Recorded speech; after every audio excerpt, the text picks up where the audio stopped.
नमस्कार दोस्तों, स्वागत है आप सभी का मेरे चैनल विज्ञान शास्त्र पर। मैं हूँ आपका होस्ट नीलव फ्रॉम आईआईटी दिल्ली और हम लोग जो सीरीज कंटिन्यू कर रहे थे जेईई मेंस जनवरी अटेम्प्ट 2025 चैप्टर वाइज सॉल्यूशन कर रहे थे। बहुत सारे 15 या 20 चैप्टर हो गया है और बाकी जो चैप्टर्स है 5 या 6 वीडियोस होगा या 7-8 वीडियोस होगा वो डालता जाएगा। कुछ गैप हो गया है उसके लिए सॉरी। पहले आज जो चैप्टर करूंगा तो वो चैप्टर है some basic concepts of chemistry. तो इसमें मैंने देखा अच्छा खासा वेटेज था तो इसलिए इस चैप्टर से जितने भी क्वेश्चंस थे वो मैंने उठा के ले आया हूँ। तो बहुत दिनों बाद वीडियो दे रहा हूँ तो और एक बात जो मैं वीडियो के पहले ही बोलता हूँ कि एक बार चैप्टर को अच्छे से पढ़ के आओ। फिर तुम्हें अच्छा लगेगा कि तुम्हें जो न्यूमेरिकल्स दूंगा तो न्यूमेरिकल्स सॉल्व करते टाइम तुम्हें ज्यादा कॉन्फिडेंस आ जाएगा। तो क्योंकि मैं तो इधर कर दूंगा कोई दिक्कत नहीं होगा। अगर तुम्हें ज्यादा बेटर होगा जब तुम्हें कॉन्फिडेंस आएगा तो अप्रैल अटेंडमेंट तुम्हें ज्यादा बेहतर महसूस होगा या फिर एडवांस के लिए। ठीक है। तो आज का जो पहला क्वेश्चन में बोला है density of 3 molar sodium chloride solution is 1.25 gram per millilitre. The molarity of the solution is. अब डेंसिटी का फॉर्मूला तुम्हें पता होना ही चाहिए। देखो डेंसिटी क्या होता है। डेंसिटी या फिर डी बोल लो रो बोल दो जो भी है। Density is equal to mass by volume. सीधी बात है। अब मोलारिटी और मोलालिटी क्या होता है। अगर मैं मोलारिटी में बोलूं तो मोलारिटी मतलब 1 लीटर सॉल्यूशन में 1 लीटर सॉल्यूशन में कितना मोल्स, कितना मोल ऑफ सॉल्यूट। ठीक है। और मोलालिटी का मतलब क्या होता है। मोलालिटी का मतलब होता है 1 लीटर सॉल्यूशन में सॉरी मोलालिटी मतलब हमारा 1 kg जो सॉल्वेंट है। एक डब्बे में क्या होता है, एक डब्बे में ये होता है तुम्हारा सॉल्वेंट।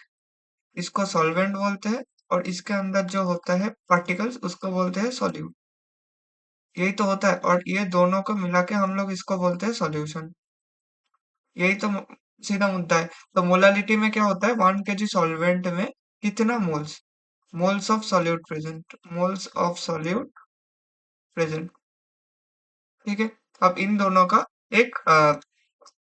का ही घुमा फिरा के पूछता है और कुछ ज्यादा इस लोगों के पास पूछने के होता नहीं है क्योंकि इस चैप्टर में यही फंडा है। तो इसके बाद चलते हैं। हाँ। अब बोला है density of 3 molar sodium chloride solution. Density of 3 molar अगर सोडियम क्लोराइड सॉल्यूशन बोला है मतलब ये मुझे मोलरिटी के साथ देखना है। तो मोलरिटी में 3 मोलर बोला है मतलब 1 लीटर सॉल्यूशन में कितना मोल्स प्रेजेंट है। 3 moles. 3 moles of solute present. 3 moles of solute is present। ठीक है। अब दूसरी बात क्या है 1.25 ग्राम मिलीलीटर क्या है डेंसिटी। डेंसिटी किसका होता है, डेंसिटी हमेशा सॉल्यूशन का होता है। ठीक है। अब सॉल्यूशन का बोला गया है तो 1 लीटर अगर सॉल्यूशन का डेंसिटी ये है तो वन और पूछा है मोलालिटी तो मुझे सॉल्यूशन से किस में जाना पड़ेगा, सॉल्यूशन से सॉल्वेंट में जाना पड़ेगा। सॉल्वेंट किस में होता है, मास में होता है, इनफैक्ट केजी में होता है। तो सॉल्यूशन जो लीटर में है, लीटर से मुझे मास की तरफ जाना पड़ेगा मतलब केजी की तरफ जाना पड़ेगा। तो 1 लीटर अगर सॉल्यूशन है तो density is equal to mass by volume है। तो density is equal to density कितना है 1.25 gram per millilitre is equal to mass कितना है, मास मुझे निकालना है और वॉल्यूम कितना है 1 लीटर। ठीक है। 1 लीटर मतलब 1000 ml में लिख सकता हूँ। तो मास कितना हो रहा है, मास कितना हो रहा है 1.25 ग्राम इंटू 1000 और मिलीलीटर मिलीलीटर कट रहा है। तो 1.25 मतलब 1250 ग्राम मतलब 1.25 kg। Mass is equal to 1.25 kg आ रहा है, सीधा बात है। अब 1.25 तो 1.25 kg किसका है, 1.25 kg सॉल्यूशन का है ना कि सॉल्वेंट का है। तो 1.25 kg में क्या है, सॉल्वेंट भी है और सॉल्यूट भी है। अब मोल्स के लिए, अब मोलालिटी के लिए पूछा है कि मोलालिटी मतलब क्या होता है कि सॉल्वेंट में कितना मोल्स है। अब मोल्स तो फिक्स्ड है, number of moles of solute 3 moles तो सॉल्यूट का फिक्स्ड है। अब सॉल्वेंट का मास निकालना पड़ेगा। अब टोटल मास 1.25 केजी है। अब 3 मोल्स ऑफ सॉल्यूट प्रेजेंट है। 3 मोल्स ऑफ सॉल्यूट मतलब 3 मोल्स ऑफ सोडियम क्लोराइड। तो सोडियम क्लोराइड का molecular weight, sodium chloride NaCl का कितना होता है, सोडियम का होता है 23.5 और क्लोराइड का होता है सॉरी 35.5, ये 23 होगा सॉरी। तो टोटल कितना आ रहा है 58.5। ये 1 मोल ऑफ NaCl का बात है। अब 3 मोल NaCl प्रेजेंट है, 3 मोल NaCl का टोटल वेट कितना होगा 3 इंटू 58.5 ग्राम, यही तो होता है। अब टोटल है 1.25 kg, तो टोटल सॉल्वेंट का मास कितना होगा, सॉल्वेंट मास होगा तुम्हारा 1250 ग्राम माइनस 3 इंटू 58.5 ग्राम। इसका टोटल कितना आ रहा है, इसका टोटल आ रहा है 3 इंटू 58.5 मतलब 175.5 माइनस 1250 174.5 1074.5 ग्राम, ये तुम्हारा सॉल्वेंट का आ रहा है। ठीक है, अब इतना सॉल्वेंट में कितना प्रेजेंट है, 3 मोल्स प्रेजेंट है। तो मोलालिटी कितना होगा, देखो मोलालिटी के लिए मैंने बोला कि 1 kg सॉल्वेंट में कितना प्रेजेंट होता है। तो अगर मैं बोलूँ कि 174.5 ग्राम सॉल्वेंट में 3 मोल्स प्रेजेंट है, तो 1 kg मतलब 1000 ग्राम में कितना प्रेजेंट होगा, 3/174.5 इंटू 1000, वही ना, 3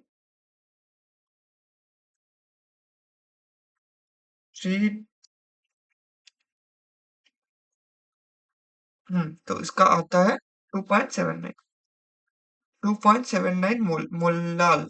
तो इसका जो करेक्ट ऑप्शन होगा वो होगा 2.79 मोलाल, 2.79 मोलाल इसका सही आंसर। ठीक है, तो ये क्वेश्चन अच्छा खासा क्वेश्चन था, मतलब इसमें कॉन्सेप्ट अच्छा खासा लग रहा था।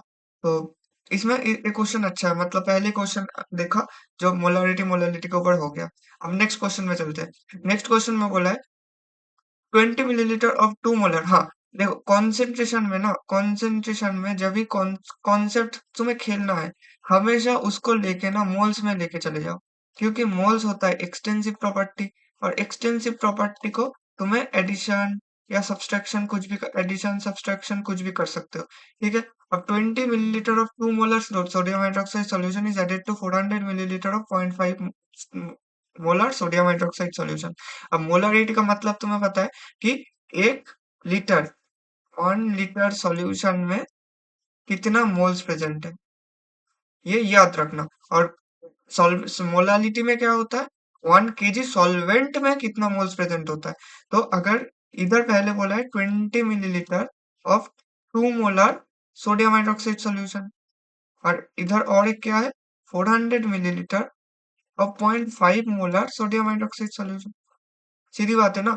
अब देखो मोल्स क्या होता है, moles is equal to concentration, concentration मतलब milligram per sorry sorry, moles is equal to molarity, molarity मतलब मोल पर लीटर इनटू वॉल्यूम। तो इधर भी सही बात है ना, ये क्या है, ये तुम्हारा वॉल्यूम है, और ये क्या है मोलारिटी है।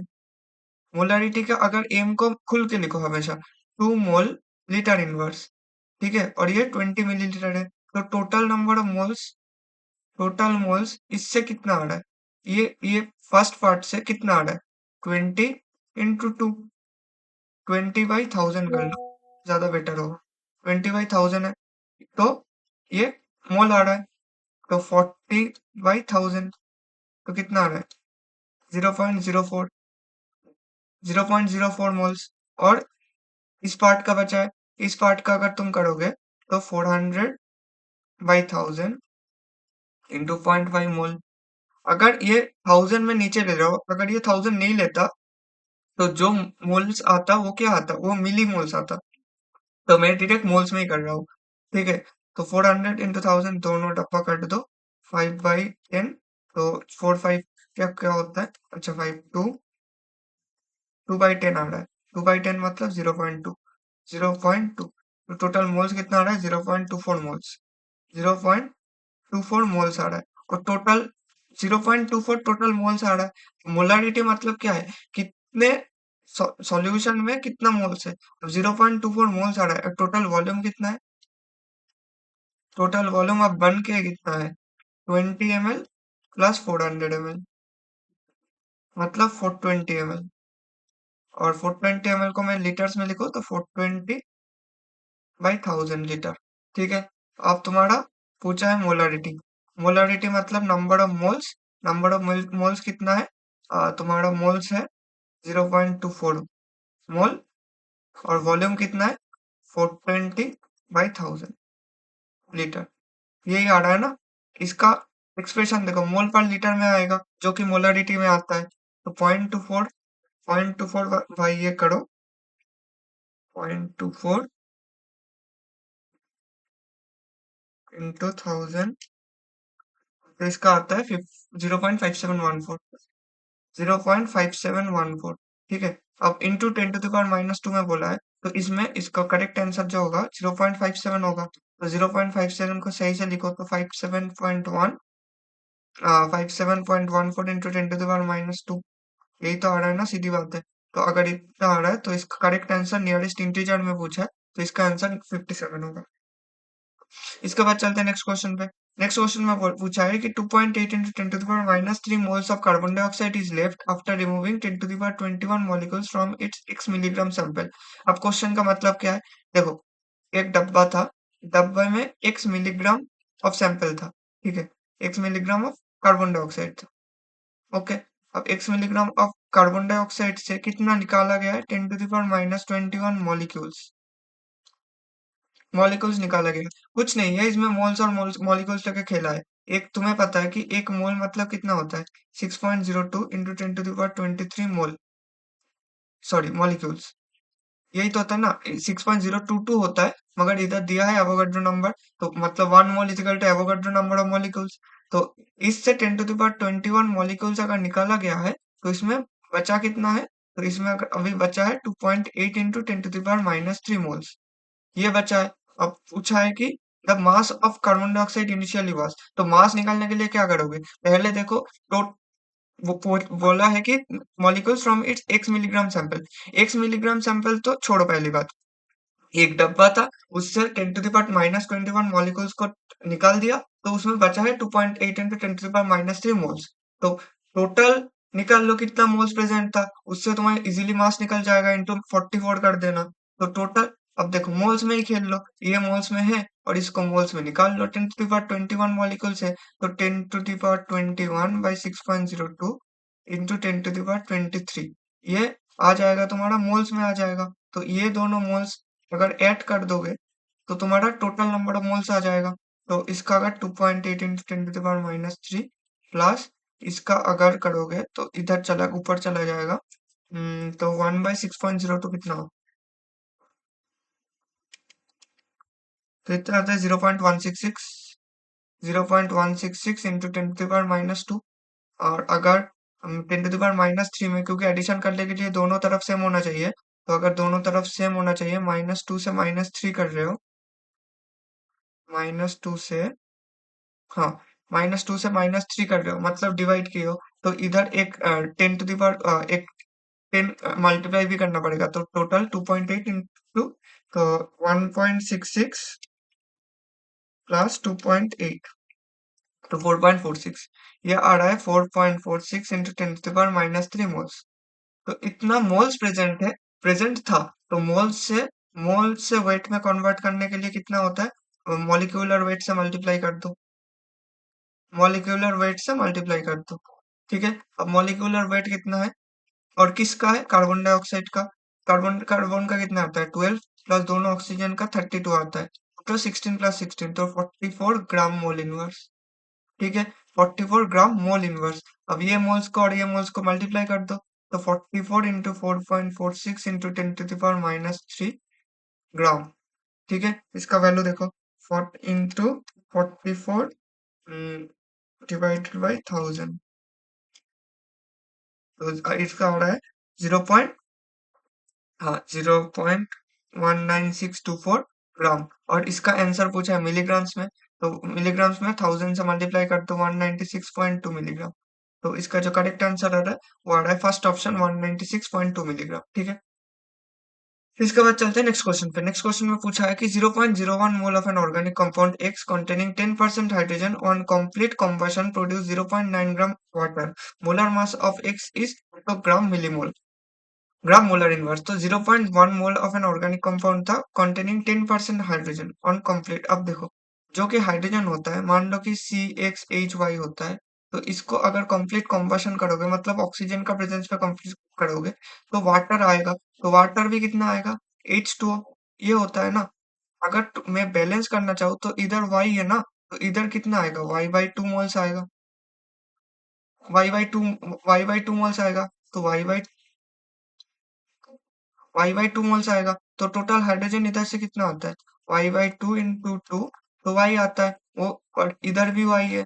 तो जितना एक ऑर्गेनिक कंपाउंड में जितना हाइड्रोजन प्रेजेंट था ना, उसका हाफ मोल्स ऑफ वाटर होता है। तो अगर कॉम्बशन में CxHy प्लस कार्बन डाइऑक्साइड होगा। यही तो रिएक्शन होता है, सीधी मुद्दा है। और वाटर कितना बोला है कि कंप्लीट कॉम्बशन के बाद वाटर जो आ रहा है, वो आ रहा है 0.9 ग्राम वाटर आ रहा है। तो 0.9 ग्राम वाटर मैं हमेशा बोला हूँ कि कुछ मोल्स में लेके चले जाओ। तो 0.9 ग्राम इंटू वाटर कितना होता है? 18 ग्राम मोल इनवर्स। ठीक है। तो 9/10 इंटू 18, सॉरी सॉरी सॉरी,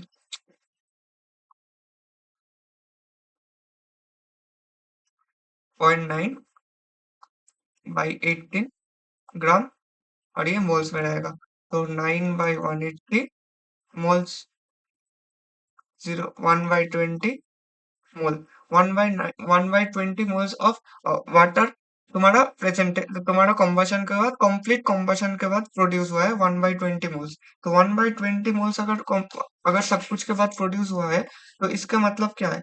इसका मतलब तुम्हारा तुम्हारा जो CnHn जो भी था, उससे तुम्हारा वाटर प्रोड्यूस हुआ है। तुम्हारा वाटर प्रोड्यूस हुआ है 1/20 मोल्स। तो तुम्हारा CnHn कितना होगा? 2/20 मोल्स। सॉरी, इसका आधा प्रेजेंट होता है ना। नहीं नहीं नहीं नहीं, सॉरी सॉरी, सही है। इधर देखो, इधर Y/2 से इधर Y था, तो इधर 1/20 से इधर 2/20 आएगा, मतलब 0.1 मोल्स ऑफ कंपाउंड प्रेजेंट। अब जितना ज्यादा हाइड्रोजन होगा, Hn मोल्स का, मैं Hn का बोल रहा हूँ, तो जितना ज्यादा हाइड्रोजन का होगा, उतना ही तो total moles of compound present है। तो 0.1 मोल्स ऑफ कंपाउंड प्रेजेंट है। अब 0.1 मोल्स क्या है? जीरो पॉइंट, अब बोला है कि containing 10% हाइड्रोजन, 10% हाइड्रोजन कॉम्बस्ट हुआ है। तो 0.01 mole of an organic compound x है। तो 0 पॉइंट, जस्ट अ सेकेंड, हाँ, इधर बोला है, इधर 0 पॉइंट, अब देखो, 0 मोल्स ऑफ कंपाउंड था, 0.1 मोल्स ऑफ कंपाउंड, या और तुम्हें दिया है कि 0.01 मोल्स से 0.01 मोल्स ऑफ एक्स था, उससे 10% निकला है। तो मतलब 0.001 मोल्स ऑफ हाइड्रोजन निकला है। सीधी बात है। तो टोटल मॉलिक्यूलर मोलर मास कितना आएगा? मोलर मास इसमें आएगा 0 पॉइंट, तुम्हारा 1 तुम्हारा टोटल निकल रहा है मोल्स में, बाई 0.001। तो टोटल कितना आ रहा है तुम्हारा? नीचे ग्राम, ये इसमें ग्राम था, sorry, तो इसका कितना आएगा? 1000 आ रहा है ऊपर, बाई 10, इसका 100 ग्राम मोल। तो मोलर मास इसका कितना आएगा? 100 आएगा, 100। ठीक है। तो इसके बाद चलते हैं नेक्स्ट क्वेश्चन पे। नेक्स्ट क्वेश्चन में क्या बोला है? When 81 gram of aluminum is allowed to react with 128 gram of oxygen gas, the mass of aluminum oxide। देखो, ये बहुत ही आसान क्वेश्चन है। एल्यूमिनियम सीधा ये किस में है? सॉलिड स्टेट में है, जो कि इसका बोलते हैं, इसका नॉर्मल स्टेट। इसके साथ रिएक्ट किया ऑक्सीजन, और एल्यूमिनियम ऑक्साइड क्या होता है? Al2O3। ये होता है एल्यूमिनियम, एल्यूमिनियम ऑक्साइड होता है। सही है। तो इसका बोला है 81 gram of aluminium react with 128 gram of oxygen, oxygen gas. Oxygen का कितना आता है? ऑक्सीजन का 16 प्लस 62, 16 प्लस 16 32 ग्राम मोल इनवर्स। ठीक है। और एल्यूमिनियम का कितना आता है? एल्यूमिनियम का दिया है, अच्छा इधर दिया है 27 ग्राम मोल इनवर्स। तो इसका अगर मोल्स लिखूं, तो मोल्स कितना आएगा? 81/27, 81/27, और इधर आएगा 128/32। तो 81/27 मतलब 3 होता है। 81 बाई इसका 3 हो रहा है और इसका कितना 4, इसका 4, इसका 3 मोल्स आ रहा है और इसका 4 मोल्स आ रहा है और अब देखो इधर रिएक्शन क्या होता है, 1 मोल ऑफ एल्यूमिनियम रिएक्ट करता है 1 मोल ऑफ ऑक्सीजन से और प्रोड्यूस करता है तुम्हारा, सॉरी इधर 2 मोल्स ऑफ एल्यूमिनियम रिएक्ट करता है। अच्छा ये 3 होगा तो 6 होगा, तो ये 2 होगा, तो ये 4 होगा। अच्छा रिएक्शन को अगर बैलेंस करूँ तो क्या होता है, 4 moles of aluminium react with 3 moles of oxygen to produce 2 moles of aluminium oxide. ठीक है, तो इधर ज्यादा क्या चाहिए, ज्यादा एल्यूमिनियम चाहिए क्योंकि एल्यूमिनियम 4 मोल्स है। अब 4 मोल्स ऑफ ऑक्सीजन है तो इधर एल्यूमिनियम क्या है, एल्यूमिनियम लिमिटिंग रिएजेंट है, लिमिटिंग रिएजेंट है। तो इसका अगर 3 मोल्स है तो इसका 3 मोल्स किसके साथ, इसका 4 मोल्स, एल्यूमिनियम का 4 मोल्स रिएक्ट करता था ऑक्सीजन का 3 मोल्स के साथ और एल्यूमिनियम ऑक्साइड का 2 मोल्स प्रोड्यूस होता था। तो अगर इसका 3 यूज हो रहा है तो इसका कितना होगा, 3/4 इंटू 3 इतना यूज होगा। तो इतना यूज का मतलब 9/4 यूज होगा, इसका 9/4 मोल्स आएगा और वो क्या बनाएगा, 2 मोल्स बना, 2 मोल्स, और इधर 2 मोल्स की जगह कितना बनाएगा, 4 अगर 4 अगर 2 बना रहा है, 4 अगर ये 4 अगर 2 बना रहा है तो ये 3 कितना बनाएगा, 3 कितना बनाएगा, 2/4 इंटू 3, तो 3/2 मोल्स। ठीक है, तो 3/2 मोल्स बनाएगा। तो इसका 3/2 मोल्स ऑफ Al2O3 बन रहा है, Al2O3 सीधा मुद्दा बन रहा है। अब Al2O3 का मॉलिक्यूलर वेट कितना है, Al2O3 का अगर मॉलिक्यूलर वेट बोलो तो इसका कितना होता है Al2O3 का, तुम्हारा 2 एल्यूमिनियम आ रहा है तो 27 इंटू 254 प्लस 16 इंटू 3 48, 54 प्लस 48, तो 8 4 जा 12, 6 102 ग्राम मोल इनवर्स। और टोटल तो वेट कितना आ रहा है, 3/2 मोल इंटू 102 ग्राम मोल इनवर्स, तो 3 इंटू 551 ग्राम, तो 153 ग्राम, 153 ग्राम मोल इनवर्स, सॉरी ग्राम मोल इनवर्स।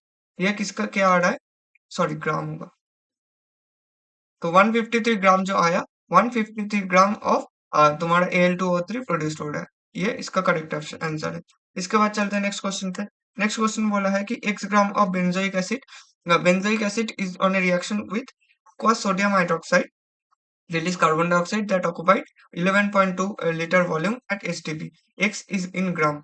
ये पूछा है। अब देखो ये क्वेश्चन करने से पहले देखो बेंजोइक एसिड क्या है, बेंजोइक एसिड सीधा मुद्दा है, ये बेंजोइक एसिड है। तो इसको रिएक्शन किया है सोडियम हाइड्रोक्साइड से, सोडियम बाइकार्बोनेट से, NaHCO3 जो एक्वस सोडियम बाइकार्बोनेट है वो क्या है, बेस की तरह रिएक्ट करता है। तो बेस क्या करेगा, एसिडिक हाइड्रोजन को खाएगा, एसिडिक प्रोटॉन एब्स्ट्रक्शन,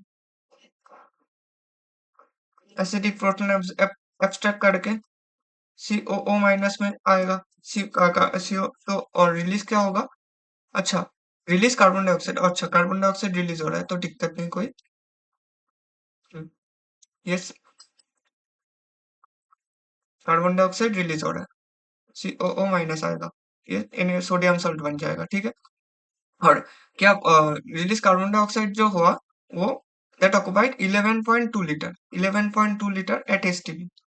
और तुम्हें पता है स्टैंडर्ड टेम्परेचर प्रेशर जो बोलते हैं उसका बोलते हैं गैस 22.4 लीटर ऑक्युपाई करता है। ओके, 1 मोल ऑफ गैस, अगर 1 मोल ऑफ गैस 22.4 लीटर एब्जॉर्ब करे, ऑक्युपाई करे, तो 11.2 लीटर कितना एब्जॉर्ब मतलब कितना होगा, हाफ मोल ऑफ गैस। तो हाफ मोल ऑफ गैस है, पूछा क्या है, एक्स ग्राम, अच्छा एक्स का वेट पूछा है तो इधर कितना आ रहा है तुम्हारा हाफ मोल। हमेशा मैं बोलता हूँ सब कुछ मोल्स में लेके जाओ, मोल्स ऑफ गैस है, हाफ मोल्स ऑफ गैस, अगर ये रिएक्शन तो 1111 मोल्स का आता है, तो अगर 11 मोल्स का आता है तो ये भी कितना होगा, half mole of benzoic acid, half mole of benzoic acid.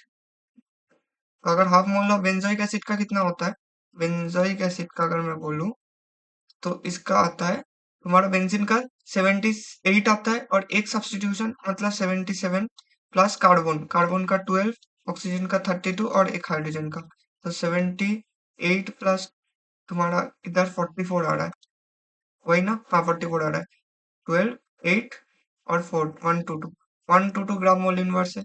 अब 122 ग्राम मोल इनवर्स, ये तो मॉलिक्यूलर वेट है इसका, और तुम्हारा टोटल ग्राम में पूछा है, एक्स पूछा है, एक्स मतलब हाफ मोल इंटू 122 ग्राम मोल इनवर्स, तो टोटल 61 ग्राम आ रहा है, x इजिकल टू 61 ग्राम। ठीक है, तो इसका जो करेक्ट आंसर है वो है x इन ग्राम पूछा है, तो इसका 61 ग्राम। ठीक है, तो इसका जो करेक्ट आंसर है ये है 61 ग्राम्स। इसके बाद चलते हैं नेक्स्ट क्वेश्चन पे। नेक्स्ट क्वेश्चन में पूछा है कि consider the following reaction according in the blast furnace. ठीक है, Fe3O4 प्लस 4 कार्बन डाइऑक्साइड से 3 आयरन हो रहा है और 4 कार्बन डाइऑक्साइड हो रहा है। बोला है कि x gram of iron is produced when 2.3 into kg of it, ये brought together in the furnace. ये सब कुछ तुम मोल्स में लेके चले जाओ, तो रिएक्शन पहले लिख लो Fe3O4, क्योंकि अगर इसमें नहीं लेके जाओगे ना तो लिमिटिंग रिएजेंट भी पता नहीं चलेगा, अगर लिमिटिंग रिएजेंट का कॉन्सेप्ट लग रहा है कि नहीं लग रहा है।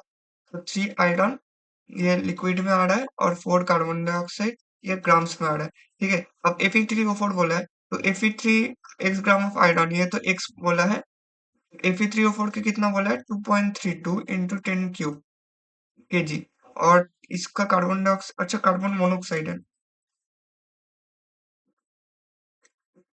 कार्बन मोनोऑक्साइड का कितना है 2.8 इंटू 10 स्क्वायर, इसका केजी ब्रॉट टुगेदर एक्स पूछा है, इसका एक्स बताओ कितना होगा। तो इसका अगर केजी केजी से इसका मॉलिक्यूलर वेट एक एक का अच्छा मॉलिक्यूलर वेट दिया हुआ है, सीधी बात है, तो खत्म ही हो गया। तो इसका मोल्स कितना होगा 2.32 इंटू 10 क्यूब, 10 क्यूब से 10⁻6 कर लो तो ग्राम में आ जाएगा। वाई कितना होगा 232 होगा, तो 232 होता है, तो इसका टोटल जो आंसर आएगा वो मोल्स में आ जाएगा, ये मोल्स में आ गया। और इसका भी कितना होगा 2.8 इंटू 10⁻2, 10⁵ हो गया, ग्राम्स में ले गया, ग्राम में लेके कार्बन मोनोऑक्साइड का तुम्हारा 28, तो ये होता है, ये मोल्स में आ गया। ठीक है, अब इसका निकाल लो 2.32, तो इसका अगर 10 स्क्वायर इधर से कर दोगे तो ये कट जाएगा, और नीचे 100 आ रहा है, तो 10⁴ मोल्स आ रहा है, और इसका अगर करो तो 10⁴, इसका भी 10⁴ मोल्स है, इसका भी 10⁴ मोल्स है, मगर रिएक्शन में क्या होता है, इसका 1 मोल, इसका 4 मोल्स रिएक्ट करता है, तो मतलब लिमिटिंग रिएजेंट, लिमिटिंग क्या है, लिमिटिंग ये वाला होता है, ये वाला लिमिटिंग हो जाएगा। अगर ये वाला लिमिटिंग होगा तो इसका 4 इसका 1 के साथ होता है, तो 10⁴ मोल्स ऑफ कार्बन मोनोऑक्साइड कितनों के साथ रिएक्ट करेगा 10⁴ बाई 4 मोल्स ऑफ Fe3O4, इतना। और इसका 1, इसका 4 के साथ रिएक्ट करके इसका 3 बनाता है, तो इसका आयरन कितना बनेगा, आयरन बनेगा 3/4 इंटू 10⁴ मोल, ये बनेगा ना, सीधी होता है। तो इसका अगर ये तुम्हारा टोटल कितना आ रहा है, total in moles of iron कितना आ रहा है 3/4 इंटू 10⁴ मोल्स, और इसका मॉलिक्यूलर वेट कितना है, मॉलिक्यूलर वेट है 56 ग्राम मोल इनवर्स, तो टोटल वेट कितना होगा, टोटल वेट ही तो पूछा है ना, टोटल वेट होगा 3/4 इंटू 10⁴ इंटू 56, 3/4 का 3/4 इंटू 56 कितना होता है, 3/4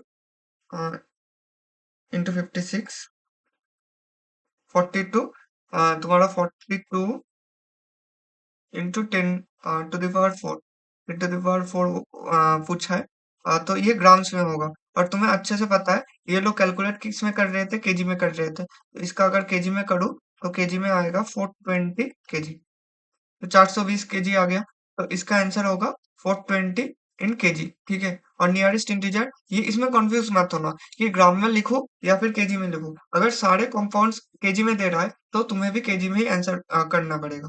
ठीक है, इसके बाद चलते हैं नेक्स्ट क्वेश्चन में। नेक्स्ट क्वेश्चन में पूछा गया है the hydrocarbon x with molar mass of 80 gram mole inverse and 90% carbon has a degree of unsaturation. ये क्वेश्चन बहुत ही आसान क्वेश्चन है, हाँ, तो हाइड्रोकार्बन है, तो hydrocarbon has a molar mass of 80 gram mole inverse and 90% carbon has a degree of unsaturation. ये question है, क्वेश्चन बहुत ज्यादा आसान है, बस एक बार अच्छे से सोच लो तो हो जाएगा क्वेश्चन। अब देखो, सीधा मुद्दा है, 90% carbon present, 90% of carbon present है, और तुम्हारा 80 ग्राम मोल इनवर्स, यही तो है ना। तो मान लो कि तुम्हारे पास एक मोल प्रेजेंट है, एक मोल में 80 ग्राम ऑफ कंपाउंड है, 80 ग्राम ऑफ कंपाउंड है, 80 ग्राम ऑफ कंपाउंड में 90% अगर कार्बन होगा, तो 90 बाई 100 इंटू 80 मतलब 72 ग्राम, 72 ग्राम ऑफ कार्बन प्रेजेंट होगा। 72 ऑफ ग्राम ऑफ कार्बन मतलब कितना होता है, 72 ऑफ ग्राम ऑफ C6 होता है, C6 6 कार्बन है, और तुम्हारा 80 ग्राम मोल इनवर्स टोटल बोला है, तो 72 इधर हो गया, तो 8 हाइड्रोजन प्रेजेंट होगा। तो तुम्हारा कंपाउंड जो होगा वो आएगा, उसका क्या आ रहा है, C6H8 आ रहा है। अब तुम इसे दो टाइप से कर सकते हो, देखो पहले तो बेंजीन, बेंजीन क्या होता है, बेंजीन होता है C6H6, वही तो होता है ना बेंजीन, C6H6, जब तीन 5 बॉन्ड प्रेजेंट होता है। अब इसको, इससे एक 5 बॉन्ड अगर तुम निकाल दो, तो ये किस में कन्वर्ट हो जाएगा, इसमें, और एक हाइड्रोजन तो था ही था, और एक हाइड्रोजन आ गया ना, और एक हाइड्रोजन आ गया, तो ये C6H8 में कन्वर्ट हो गया। तो इससे डायरेक्ट डिग्री ऑफ अनसैचुरेशन कितना होता है, रिंग के वजह से एक आता है, दो डबल बॉन्ड, मतलब 3 आ गया degree of unsaturation, degree of unsaturation, degree of unsaturation कितना आ गया, 3 आ गया। ठीक है, कोई दिक्कत नहीं। अब तुम्हें अगर ये तरीका पसंद नहीं है, तो डायरेक्ट फॉर्मूला कर दो। फॉर्मूला क्या है डिग्री ऑफ अनसैचुरेशन का, degree of unsaturation C+1 minus H/2 plus X/2 जो भी होगा। तो तुम्हारा इधर कार्बन और हाइड्रोजन प्रेजेंट है, तो कार्बन कितना है, कार्बन तुम्हारा 6 है, और एक आ रहा है -8/2, तो 7 माइनस 4, तो 3। तो इसका डिग्री ऑफ अनसैचुरेशन दोनों टाइप से, दोनों किसी भी तरीके से कर लो, इसका 3 आएगा। ठीक है, इसके बाद चलते हैं नेक्स्ट क्वेश्चन पे। नेक्स्ट क्वेश्चन भी वही घिसा पिटा क्वेश्चन में पूछा है, बहुत ही आसान क्वेश्चन है, मतलब सच में बहुत आसान क्वेश्चन है। The elemental composition of a compound is 54.2, carbon percentage बोला है 9.2% हाइड्रोजन, और ऑक्सीजन, ऑक्सीजन बोला है 36.6%। ये क्वेश्चन करने से पहले मैं एक ही चीज बोलता हूँ, हमेशा सब कुछ लेके चले जाओ मोल्स में। तो अगर 54.2 को तुम मान ही लो कि इसमें 100 में दिया है ना, तो मान लो कि एक तरीके से तुम्हारा 100 दिया है, तो अगर 100 दिया है, तो 54.2 बाई मॉलिक्यूलर कार्बन का कितना होता है, 12 होता है, और 9.2 बाई कितना होता है, बाई तुम्हारा हाइड्रोजन है, हाइड्रोजन का 2 आता है, और सॉरी हाइड्रोजन का 1 आएगा इधर, और ऑक्सीजन का कितना दिया है 36.6, 36.6 का कितना आएगा, ऑक्सीजन का 16 आएगा। यही तो है ना। इससे इससे तुम्हारा क्वेश्चन एक बार में हो जाएगा ना, सीधी बात है, और इसमें कुछ करने का ही नहीं है। और मॉलिक्यूलर वेट दिया है 132 ग्राम मोल इनवर्स, तो molecular formula of the compound कितना होगा, तो मॉलिक्यूलर फार्मूला निकालने से पहले इसका रेशियो निकाल लो। तो 54.2 इन बाई 12 का आता है 4.51, और इसका आएगा 9.2, 9.2, अच्छा इसका तो 9.2 ही आएगा, और इसका कितना आ रहा है 36.6, 36.6 डिवाइडेड बाई 16, तो इसका आता है 2.28, 2.28। ठीक है, तो यही आता है। इसका अगर 2 टाइम्स करोगे और इसका 2 टाइम्स करोगे, तो यही आएगा। तो सी का, अगर ऑक्सीजन का मान लो कि ऑक्सीजन 1 मोल आ रहा है, तो कार्बन कितना आएगा, C2 आएगा, और उसका भी डबल आएगा, तो H4। तो जो तुम्हारा C2H4 ऑक्सीजन, ये आ रहा है तुम्हारा एम्पेरिकल फॉर्मूला, एम्पेरिकल फॉर्मूला। बस मैं रेशियो निकाला, रेशियो करोगे तो रेशियो लगभग ऐसे ही आएगा, 2:4:1, यही रेशियो आ रहा है। तो C2H4 ओ, ये रेशियो आ रहा है, और तुम्हारा ये एक्स होगा, और मॉलिक्यूलर फॉर्मूला 132 ग्राम मोल इनवर्स बोला है। अब इस, या तो इससे डायरेक्ट कैलकुलेट कर लो, कोई दिक्कत नहीं होगा, या फिर इस एम्पिरिकल फॉर्मूला से किसी से मैच कर लो। अगर एम्पिरिकल फॉर्मूला से मैच करने जाओगे तो क्या आएगा, देखो इसका, देखो पहले तो अगर इसका 3 हो रहा है, तो इसका 4 नहीं होगा, क्योंकि इससे ये कार्बन डबल होगा। C6 और C6 है, ऑक्सीजन और कार्बन सेम नहीं होगा। इसका 3 है, इसका 6 है, इसका 2 है, इसका 4 है, 3 से 6, 6 से 12, 2 से 4, 4 से 8, ये जा रहा है, तो सीधा अब ये दोनों में से कोई एक एम्पिरिकल फॉर्मूला तो होगा। ये होगा तो तुम सीधा ना मॉलिक्यूलर फॉर्मूला से खेल लो। तो मॉलिक्यूलर फॉर्मूला 132 ग्राम मोल इनवर्स दिया है। मतलब तुम्हारा अगर C2X है तो 2x, अगर तुम मान लो कि इधर से ही देख लो कि पहले इसको देख लो, C6H12O3, तो इसका 6 × 12 आ रहा है, प्लस हाइड्रोजन 12 है और 3 ऑक्सीजन है, मतलब 48 ग्राम मोल इनवर्स। इसका अगर करके तुम्हारा 132 आ गया तो खत्म। 6 12 होता है 72 प्लस 12 प्लस 48, 48 और 12 मिला के 60 होता है, और 72 इधर से कर दो तो 132 आता है। आ गया 132 ग्राम मोल इनवर्स। और इसका तो 132 नहीं आएगा, मतलब तो इसका 132 ग्राम मोल इनवर्स आ रहा है, तो इसका जो करेक्ट ऑप्शन होगा वो आएगा थर्ड ऑप्शन। ठीक है, तो molecular formula of the given compound 132 molecular 132 gram mole inverse दिया है, तो इसका जो करेक्ट ऑप्शन आ रहा है वो है ऑप्शन नंबर सी। इसके बाद चलते हैं नेक्स्ट क्वेश्चन पे। देखो नेक्स्ट क्वेश्चन में वही सेम क्वेश्चन दिया है कि क्वालिटेटिव एनालिसिस करने बोला है, कार्बन हाइड्रोजन और क्लोरीन का दिया है। तो अ, तुम एम्पिरिकल फॉर्मूला निकाल लो। देखो कार्बन है 14.5, तो 14.5/12 हमेशा मोल्स में लेके चले जाओ, एकदम लास्ट में लेके चले जाओ, तो आसानी होता है सब कुछ करना। तो और हाइड्रोजन बोला है 1.8/1, और ये क्लोरीन कितना है 64.46 बाई 35.5 हो, तो इसका 35.5 होगा।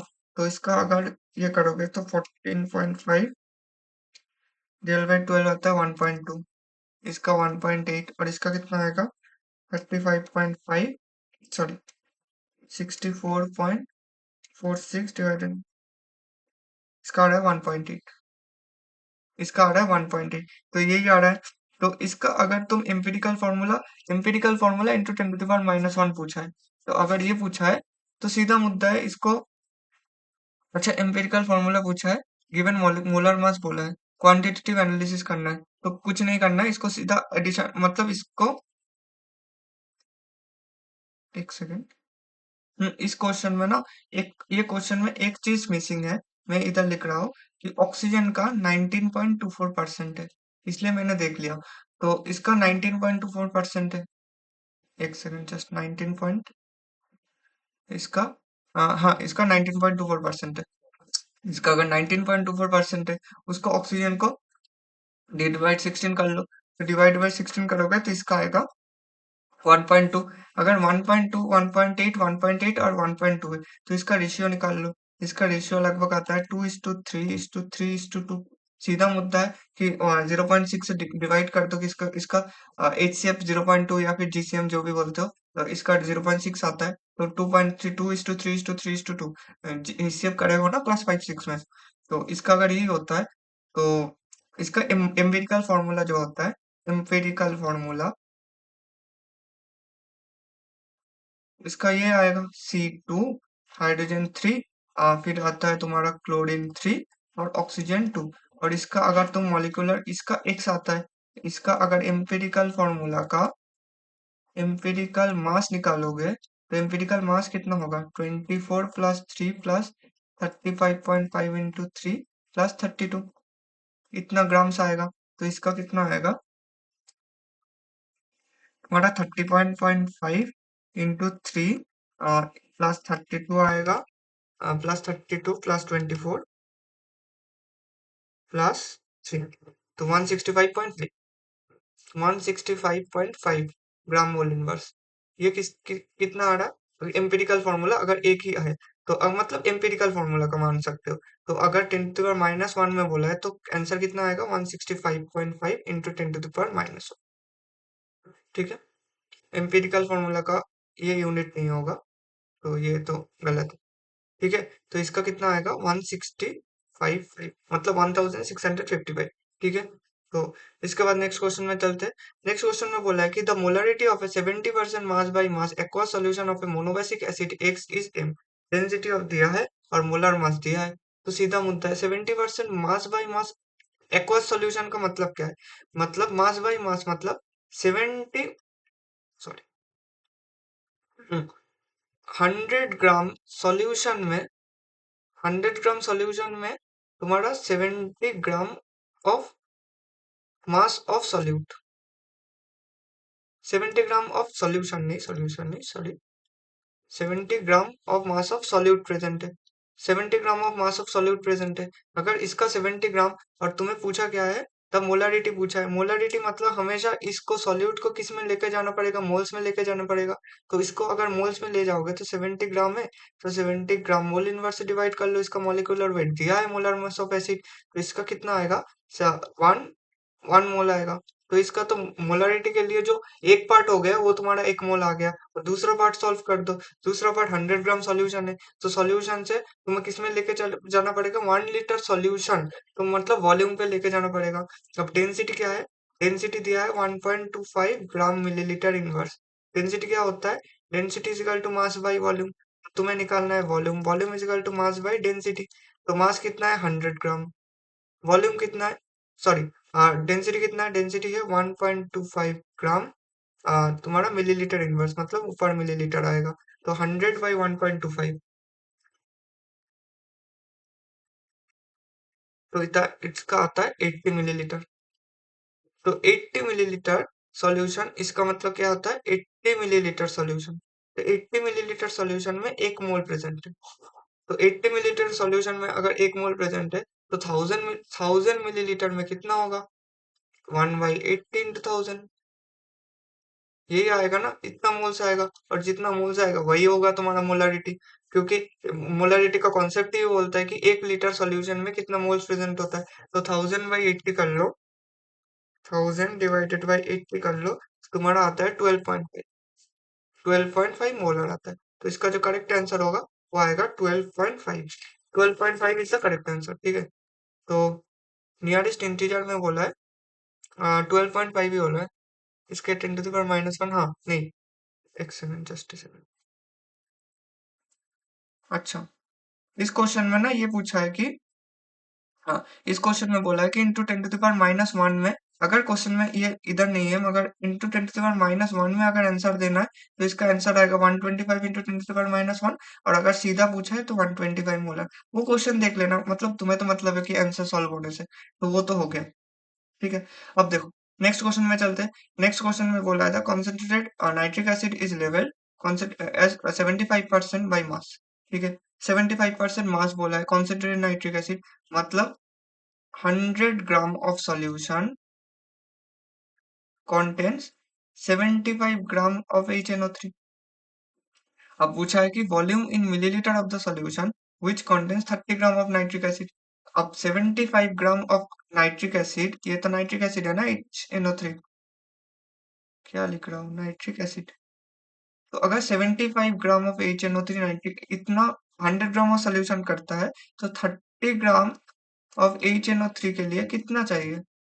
देखो, 75 ग्राम ऑफ HNO3 के लिए 100 ग्राम सॉल्यूशन चाहिए, तो 30 ग्राम ऑफ नाइट्रिक एसिड के लिए 100/75 इंटू 30 चाहिए, 30 ग्राम ऑफ सॉल्यूशन चाहिए।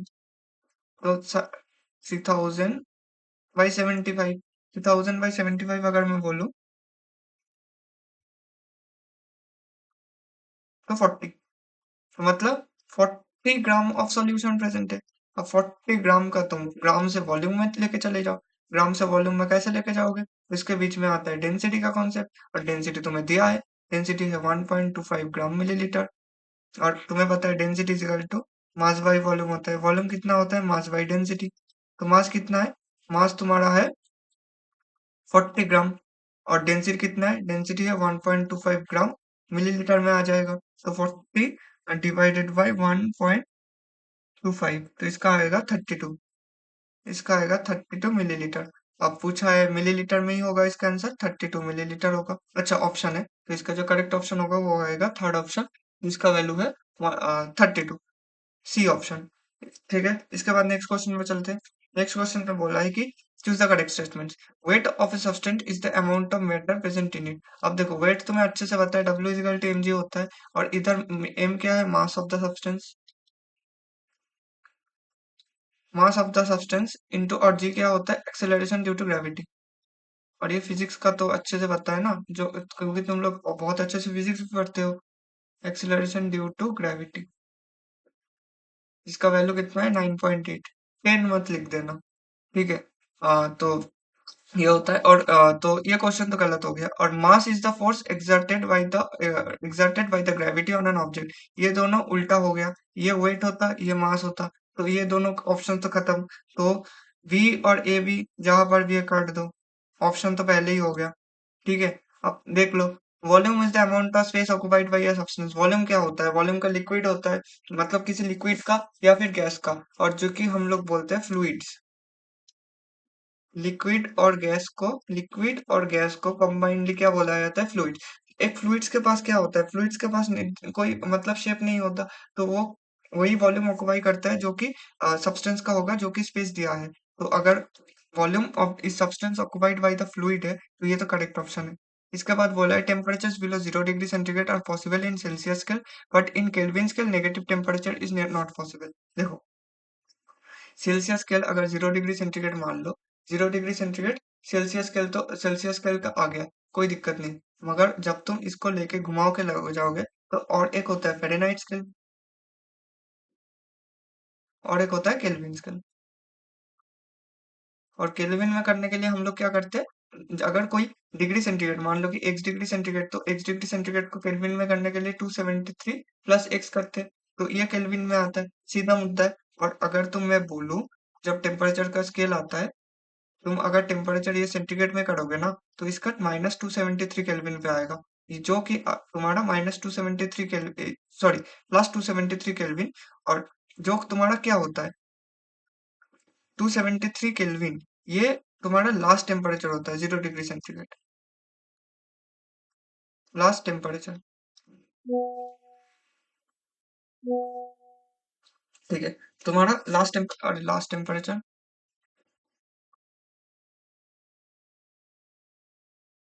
क्या लिख रहा हूँ? -273 डिग्री सेंटीग्रेड, जो कि है 0 केल्विन, 0 केल्विन, सॉरी, 0 केल्विन, जो कि है तुम्हारा लास्ट टेम्परेचर। ठीक है, तो अगर लास्ट टेम्परेचर 0 केल्विन है, तो 0 केल्विन के नीचे कुछ नहीं आ सकता, तो 0 डिग्री सेंटीग्रेड। तो इसका पॉसिबल है टेम्परेचर बिलो 0 डिग्री सेंटीग्रेड, क्योंकि ये 0 डिग्री आ रहा है, इसके नीचे -27.3 डिग्री सेंटीग्रेड आ रहा है। But in Kelvin scale negative temperature is not possible, क्योंकि जो लिक्विड क्रिस्टलाइन सब्सटेंस का जो हम लोग बोलते हैं, जब तुम थर्मोडायनेमिक्स पढ़ोगे, तुम्हें कॉन्सेप्ट आता है, एक कॉन्सेप्ट आता है रेसिडुअल एंट्रोपी। तो रेसिडुअल एंट्रोपी हम लोगों को बताया कि थर्ड लॉ ऑफ थर्मोडायनेमिक्स, वो हमें बताता है कि कोई कंपाउंड का तुम एंट्रोपी जीरो बता सकते हो तभी, जो कि उसका परफेक्ट प्योर क्रिस्टलाइन स्टेट में प्रेजेंट हो, और किस में प्रेजेंट हो? 0 केल्विन में प्रेजेंट हो। तो ठीक है, तो उसका कितना आता है? तो केल्विन स्केल का नेगेटिव टेम्परेचर पॉसिबल नहीं है, तो ये सही स्टेटमेंट आ गया। डी और सी और डी तो सही स्टेटमेंट है। और ई का देख लो, ये तो एक्यूरेसी एंड प्रिसीजन का क्वेश्चन है। Precision refers to the closeness of various measurement of the same quantity, ये तो सही क्वेश्चन है, इस पे क्या देखना ही क्या था। तो ये तो सी डी, इसका जो करेक्ट ऑप्शन होगा ये आएगा डी ऑप्शन। और लास्ट एक कॉन्सेप्ट बचा है, ये ना स्टेट्स ऑफ मैटर से क्वेश्चन है।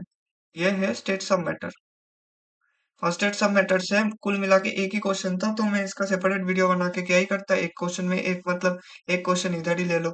ठीक है, तो इसका अब बोला है कि रिएक्शन देख लो, N25 का गैस प्रोड्यूस करता है 2NO2 gas plus half mole of gas, oxygen का गैस।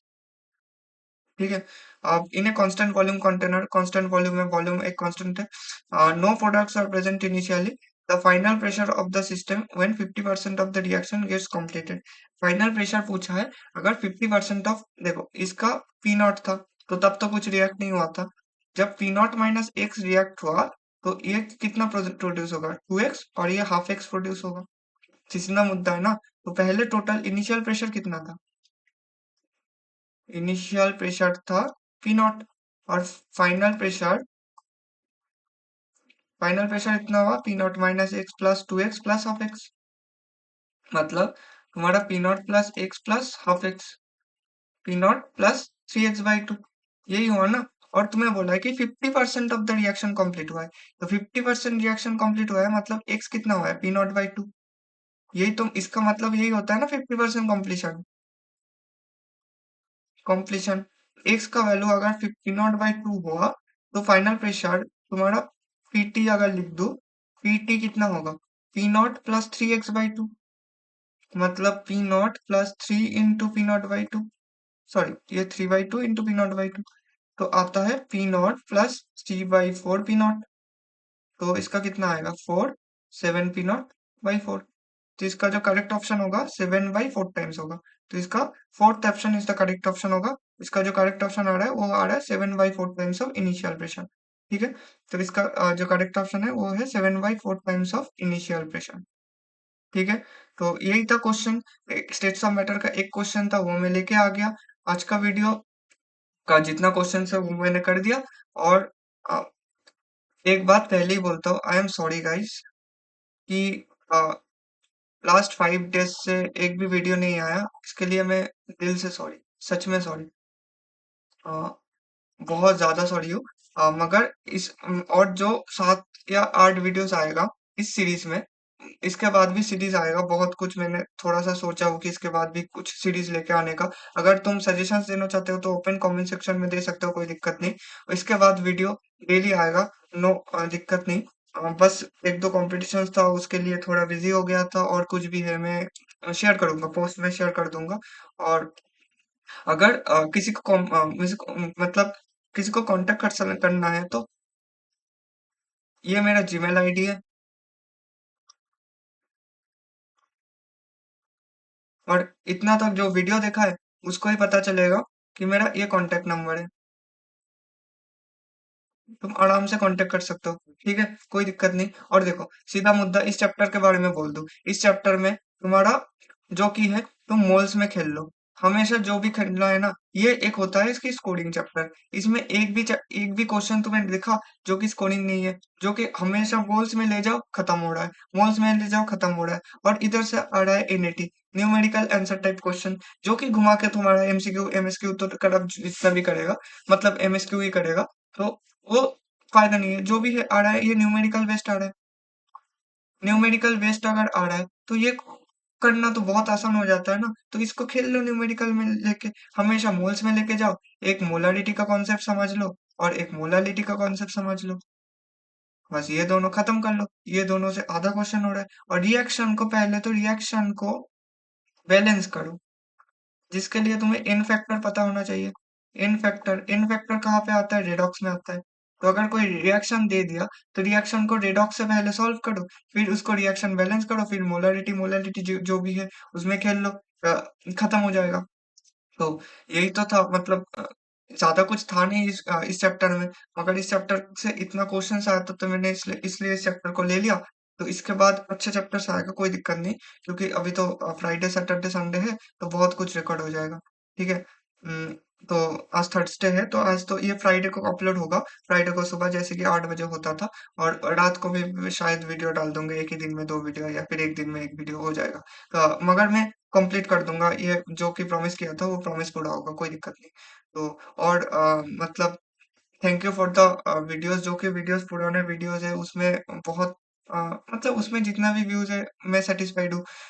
पर अच्छा थोड़ा सा शेयर भी कर देना, और वीडियो कैसा लग रहा है वो भी थोड़ा सा कमेंट सेक्शन में बताना।